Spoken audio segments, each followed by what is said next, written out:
This is my Maytag Atlantis, as you can see there, and I have the model number here.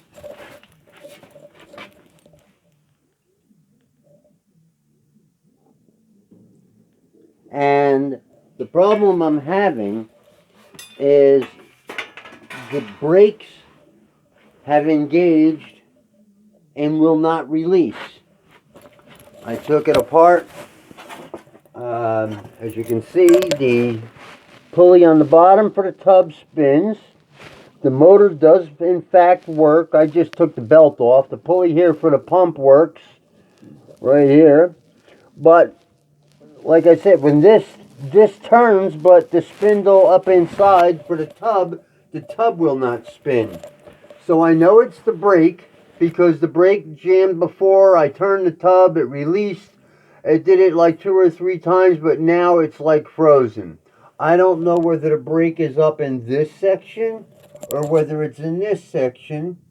And I need help to get this brake first unstuck, and then to replace it, to replace the pads or the brake system. I heard that cleaning them can do it, but when I looked and found the information on it, it did not have a video. It just was text, and it was very hard to understand.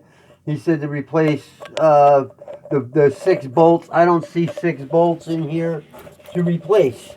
I see 6 down here. There's 1, 2, 3, 4, 5, 6 there, but they're not the long bolts that he said that they were. I'm really at a loss. If anybody can give me any help, it would be greatly appreciated, because I cannot afford a new washing machine. This washer, I help homeless veterans, and there's like 4 guys that live here, and we all use this washer to wash and dry our clothes.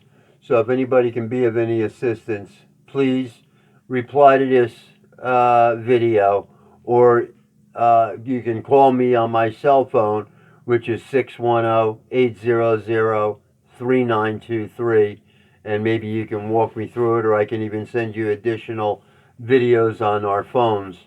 Thank you very much. I'm Pastor Bill Barhorst.